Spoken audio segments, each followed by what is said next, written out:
Abusua me so boso share this video here ema me na rehosem es e wo Germany abonte so Frankfurt airport and na me no kasa yi ye nuanom akon 10 a mu free Ghana e ba ye a mu fa agent fo bi mu so enam enewa bi agent fo no anka nchiro mu nti no entro bi agent fo no twatro mu nti with sa Schengen visas nti no o ma bedru Germany Frankfurt airport ya bo mu return echo back to Ghana. Menoka say omonam komo omoko na mebuza say den na san ansem we pie BeckyTv and AdwenepaheneTV and say because the whole Germany ya ka enkrata mu nsem nkrata mu futu ha na abenya no mu share sa video we ne metie ekwan a efa aso a san ansem we nyina ye de baaye na wo so kire bi wudi bi aye de atu wofo Ghana de smile Ghana tefo ya muso fa Adwenepahene aka enkrata mu King Kong aka Fufoken aka Bema Yemfa na Yiranim Enyefom aka Mtwana Omote Mr. No Pressure would me chair pressure by the befa na sa from Mr. International Man ye kasa kire wiase no na bi muso kasa kire eyom na mfo busua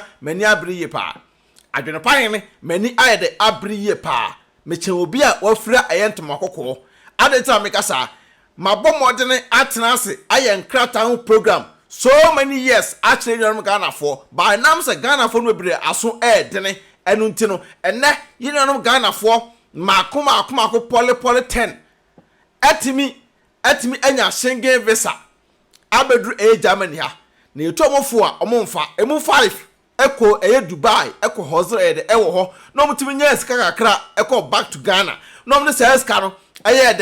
so be visa wofro aba akwantum abebo bra Germany no me so me omba besie adentia Adwenepahene ka kire mo say this time around no so e wa dwene se kuta Schengen visa na se wo ba ma agent no o twa ticket amawa ma ne twa both in and out emaw share video we na nuanom Ghana for no omo fa ye de eto omo fu because na me no kasa se sei nuanom Ghana fu makwa 10 enam komo mo ko edu dia den no ena mo pay me number from Adwenepahene we enso we ena be pie mo sei airport o mo kra me mpeke mo call ena ma obi wo fro ye de efre me ena nipa ne ka kira me say Adwenepahene we na esinam say anu ntira omo frɛ me airport wona na wo se an na so menua sa aye too late o se de be kan nkrata mu sam akira mu a mu ntie o ma kira wo se so okuta Schengen visa na se wo ba Europe asia memma melandi wo Germany straight so onim so okuta one way ticket Germany straight no memma melandi na we ni nyina achi no se krompo no ma ya ama Italy ana ho airfo Spain na ho airfo France na ho krompo wo fun kakra no eso ma ya ma ho nyina so wonkuta in and out ticket nya de be mo aye de awura kronum agent for bi de Ghana agent for no e na e chantro e de kire mo ade omunim e yo musika o se agent no ba charge o na e bia ba srent so na ono be twa ticket in and out no obey na just why de waboka sa dia obetwa ticket all in pe na dama na sa ticket so obetwa dama no obeduru na this time na ma nwuram because I drove for mo kroma na mpo e deport omo no omo dooso nsa wo ba na se unkuta ticket avesada return back menua memo omo so nya de ema e wo say Ghana airport Germany say ana Schengen visas no omo the law akoto Ghana airport sa so bidu Ghana airport na so pese oba Europe say na so unkuta ticket in and out ma omo mane po for flight no emra ne edakoto Ghana airport o me Adwenepahene no say no bi wo e ba ye diga ka ho se mai de atwam but ya ne pese atwen na amanfo ye de witness no ma hu say Adwenepahene no se ma oka no enye ntro no betena BeckyTv so na say AdwenepaheneTV so ye de e ka kire mo Ghana de this time around no enam say bi onipa bi mu a omo airport wo e komo di omo ama say repair de mo omo no omo hu no say pay no esua enti no still now omebu ni power so ntino uduru airport this time na kuta only one way ticket uyi ska akra e de show passport mfinfini e de mani pa na o ya check in ema wona eno anu oma wa ye de akofo flight no na flight a akofro no e de yeso hunu se e Europe ase na wo ba wo tenie pa e na Germany na wo ba be si ye no ai na nipa 10 ye do mo call me ka kire mo se e mo am mistake e mo am fault mo ko back sa agent for no mo nu say a mistake e no maye na for can say asemu a making da bia me ka say sa asem bi say e ba na ama me bu afumo na me ama me Adwenepahene me bu afumo because metumfu bebre mo antie na we na nipa na ono e from back with German number no sa ono ne nkrofo mienu ewom tio ne nkrofo me nu de e wo mu a okwa hia wo mo e do makofie ena me ka chance ne nti wote Germany he ya wo fra me ya wo kasai nti wonim sa adwepan ne kan krata ho nsem adwepan cheche krata mu nsem adenta wo metie BeckyTv enta adwepan TV entie kwan fa so kire nsemu o sa adwepan me nu afa chami o na we de me se matie wa na me dru nkrata asem so a na ma pia video no kosoro me se ka me ka tere wo ho a ena me ya so okay me to bo asem ntie nipa no sa adwepan nyeme no krani metie wo program bia ba dru nkrata no a na ma pia kosoro because me nim sa mete ya me wo krata nti adenta sa me sa betie nkrata asem e wo na me se me nua waka no kreda kire me no kreda waka nkwanti no wo de ka won sem bia de ewom no sa adwepan me nga sa me no ka say me kuta krata e okromu a me firi Italy na baaye na Italy mfiri baaye no e na me de me krata wo Italy e be ya adwuma nti say me kuta 1 year visa e wo Germany ya na me nuanom sabio me no mo call school e na wo phone ya ba be nua no mo ha me ya say o wanya visa o be so mo yedo o mo ba e na o mo baaye no so e Frankfurt airport ono be si ye ti nipa ne kwa atres o ti Düsseldorf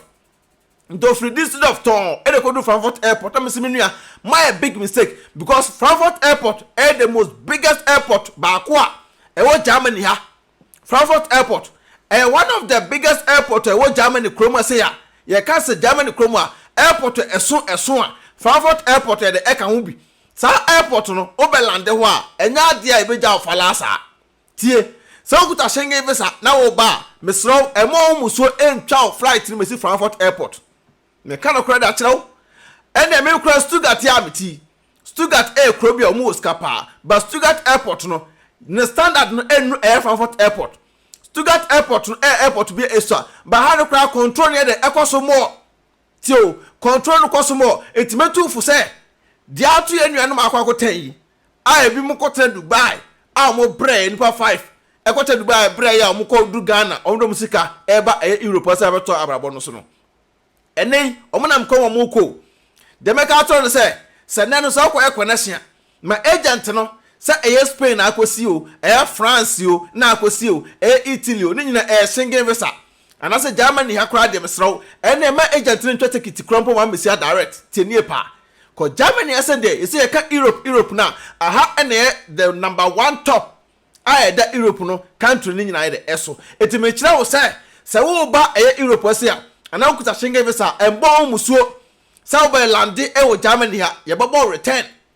because this time around the where omani abre okromu an enye ne brekuma afuto no man say so kuta Schengen visa na wo ba se de enua mako akoten ya bo mo return omo back to Ghana se sia no Germany ase no omo stamp omo nyina passport mo omo wura mu no awudru airport ono ene buso omo se semba ba the first question tie aha na hia pa ye buso omo semba ba the omo so mba visit na mo ba no second question say okay e say why ena mba ba si ne so omo say a hotel ena mba ba da third one se sia no hotel na mba ba da na address say address nso omo ehunu anka because agent no Ghana no address to omo tirima e hotel ni din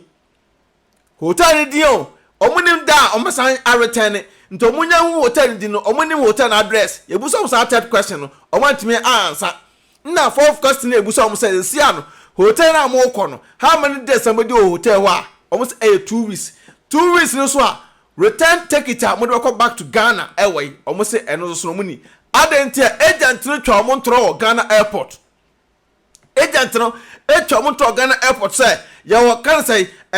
ticket a metimi asende through WhatsApp da mamo the see an critical flight ni betu te mo from plane na mo nko na me send through WhatsApp da mo obi return ticket agent ne de wo tra flight ni mu no wo wie na dwuma enya afi no ba be say na be send ticket bi da ma wo ti Ghana for na omo from flight ni de nim say ya from flight in the air de ya wie yenko ye do abruchire na de awie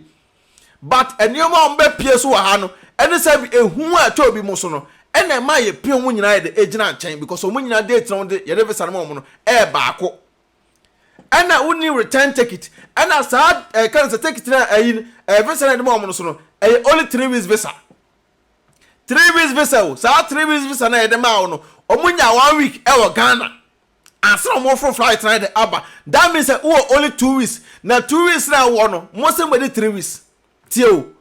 only 2 weeks visa ene wo mo Ghana for no se ye hwe no bia se wo brenya ska na se wo di tu kwan a ese wo to bo ase na visa na obenya no uridi ne yie 2 weeks visa ena aka 3 weeks visa na ejema wo ye jema no udi 1 week e wo Ghana ena afro flight take 2 weeks nti adenta wo se be ka check kosi broni ni se ubedi 3 weeks e wo ha wa abra sa 3 weeks no so no return ticket enkita return ticket enu email mu ena hotel number abosin baba bedan so hotel so address munim e say hotel no e beda na motime de akọ ene epia mu nyina gu nchen ye pia mu nyina gina nchen enra eno baba land e wo Frankfurt airport ene epe ba bi ye de emo dai ne epe eye return flight e be go back to Ghana ena me no ka say ye no makwa go si eye Amsterdam flight from Frankfurt to Amsterdam to Ghana amunam komo mo ye de omoko etimi the way e ka kire mu say ene se wo na se bia boyfriend bi ana wonua na ba bi abedu Germany ya na se wonya ntenenka ye ready Kokotoka International Airport Kokotoka International Airport na wo ba hwe agent for no mo Ghana no mesra mo mempese mesa mo dwuma adwenepan ne mempese mesole agina sa agent for na mo Ghana no so na mo ka se mbese mo dwuma because me mempese me ya dia daache wo be ka se bi adwenepan ne ama se ma no dwane de abome ewo mu se anoma amoye no efa bi no eye efa bi so nye de enye but utim bo ho modin na jobi ska na timi gi eye visa de mana mesrew esa utimi kirekire no mani ani so ye nipa na wo ba no obi ontu kwanda onim hwe about akwantuo enu tira Ghana fo na maso ode no yese oba BeckyTv so adwepan TV so a obenya afuto mu nsem about abrochire atie oba na be hu video na wa share na onu bi so ye de atie ene Ghana fo ma akwa enam return ticket ya fa mo enam enewa bia agent for na anchro mutini abomu back to Ghana na Germany asonya beduro say ni abrofo no se watwa ntro ba akomienu a ne ya stamp passport 5 years eno the return keke we nye deportation 5 years return ultima kroma 5 years but say deportation na kroma ne deport okay 10 years solid nke 10 good years nti agent for na mo yes and mo din krofo na bro ena krofo no so no mo ho ye o mo de ebro so nti no enu tamudru Ghana airport ona mo ka asa mo for flight number send return ticket no ama mo true WhatsApp na mo so de ahwe pre ekoforo ye no nti menuanom mo nka fra de asia nya de asia wie na me so se mboduru anu so no mentimi ene mo nkasa because enya me na me ye connection ma mo enya me na me gye mo atena kromu a entimitimi no we kasa e wo saafo line no so e wo airport na wugina no sa police fo ejina mo teso mo nyina mo chen mentimi nya sa adna eno nya madwuma entim nipa na ofre me ne de on de na ma hunu se sa tam kra no ye piam a multiple ma mo kodeda ntimetimi akyereke no ma baako eni kansa mienu ayi eni so timinuanom am wo my Ghana mu mo am Dubai mo am bodo mo am kata mesrɛ mo samba se mutu kwan eba Europe ase ya me mesi Germany ha embo mu so mesi Germany ya pebe bi tse bia Spain France aye kansa Italy na kokosi ukokosi wo na peso be wura mo Germany abeta afa aye train but for train I the ebe si ebe wura mo aye de e wa ase eno ne de Schengen visa no unya si France Spain na aye adwuma so be do Germany empo ne pese do ko baka ya fa nko Ghana ye do be ko aye ba bia obelande ye no se France na belande ye ho ne do be ko se Spain na ho ne do be ko timinuanom we aye short video a me de brew hwo so ye na o brenya ska na rekoma agent bi na se agent nji ska dia e wala ana se agent no timi je visa de mawa mani nchote kitino in and out enfama wo nyesa obeduru a questions upon questions e bebusa no wantimi anya no a obede obefeli ana uza tuntumfo no bu ho a ohu broni a na de emu ahye no ya kire na de nimpo ba ohu broni na ne mu ayede ahye no menuanom ya me yakukumu enyedu akwase broni enipa se wa ekwan afa so ye adwuma enya ska ekwaje visa no broni no so oba welcome e wo no krom nto sa we visit na wo ba na abekamu mpo a ye study na we de we a obesa totototo nioma o ba fofra menfa no ma bebrenya de ema because angofo we kura no omo ba no amanfo wo krom a amanom dada arewo se me wo mu no amanfo wo krom a no amane omo dada nto omo bo no ba ga ye matwem obi a oba visit wo Schengen visa ne kita ode si da say oba ko bi momone kako eno sa no manyina de ewum na say wo obi akwa ko hotel de ya mpere ma wonya de enkodi sa nuane de ewo ho ntimi nuanom Ghana fo ambeduru ya mo sen ko no mo nananom ne nyankopon nya de enko next time mba study mo beto adwempan so ye video aba abruchire ene nkrata mu nsema wo be share na watena ase na watie mu ye nyen konkonsa video na so kopie so a unya abotre e de ehwe educative programs ayeye no ene na se munya abotre mu tena ase na mu tie ne na emwa wo so maka fo tap send e da ma tap edwuma de ku a o maso ya sana person send sika fra mo na de ko Ghana tap app e na meka fo da ma first time so app na be nya promo code e ya adwempan no abagu be nya discount kama busa mani abri ye pa because every say that tikroma ye brenye ska no sana omuso ti Ghana e brenye ska nti some beduru say ya ye tima bom return de e ya pa but adwempan ne me ne hwe ya meye eno an so be beti afutuo na da bo obra de me ya no peace out Odo mi kokroma ba o namba to ko e do he ma mi wo fa bie mo se me send ni ska wo Ghana ma me na so wo fa send ni ska no kwa so kokrom na maye ne den tina fi na send de e kwa bet na me announce tap nka dia tap send na no so ya dia apo aba obia da no dugu no phone so na wo dey register the send ska kofi ayente na hwe sa na wo kwa mo ti ko cheska extra man mesraw me kan fo tap send amount so you so iPhone and also betam no app store no download the go phone so Android phone so no Google Play no download the go phone so mesraw and I wo send so mesraw o first transaction be no wo so wo hia promo code no so ba adwempan adwempan e da go yes ntimpacho wo bogu a wo Europe kwa da wo benya €5 free before the some party for some can put tap send at amount wo America so Canada dia mama $10 to miss now men ha oba ho for say enkwa bonte no bi akose ope mpacho wo biara no na eko some kwa kwa bonte de mama download this see atena fie mpacho na relax no one say mpie kwa bonte bi mi hu say me kwa bonte mama na ade a yem de krompo ni say first for no mu credit card nko a ene de tap pola amount mo say dikanfo obehu ye mobo wose unsu normal bank card utimi dey register SMS ka kofi asem atadwe yate dene ti tap aba ama hiafo say SMS ka ko Ghana na rate no so kama yenche bi dia mama mesraw me ka fa ma on say wani age ni anu ni me ro ye bad power and tentem ti mesraw promo code bogum na ho hia me adempan ai na €5 free ano mo Canada so ni US so so benya $10 say your day me ade afo de uni se me na tap here kama tap send abusia rate mo hene it's papa me dia bremo pass mo nsidan kama mami mo si dan fun we si ho no ma bubu dan we man you cement papa cement fun na mo di si me dan e ma me na bubu ni na se me si no foforo kra me say so baby me kire mo no ai Mr. Musment na make an some with you because man toss our attachment na and the cement be no Ghana e papa. Mr. Munju say attachment because I know any cement me made him one dance here. Na one must see that a dance so bu ni na go. So one to attachment what da no see a 5 years we bogu asene nyina be say. Antimati unto the monko jata why so na monko cement ni bento. Why? Okay, me da say. Akwa we me say 24 pound ko to disi e dan no jata na say ye yusu e no na wo so Ghana fo adi mawu se say wo mo boka 2 times so ai cement papa ben na menya metimi dia e da esi dan you are the yankopo dan so mabubu bi wo ha go na make is that man for dan pay bubu no sister boko there na me adumo bra me se maye hye odan me cement o and to come here, Bomu Daguno sister, that phone, man, photos 24, and this is that man phone. Me cement at Tompacho Nimbiana. I say, for the I would now done this piano. Me tell me kind. Only you cement phone, this is man, how the attachment, won't you? The attachment, or Ibrahim, I'm a cement now, but now for Pugusono. Sir, they said the whole Africa, and you Ghana,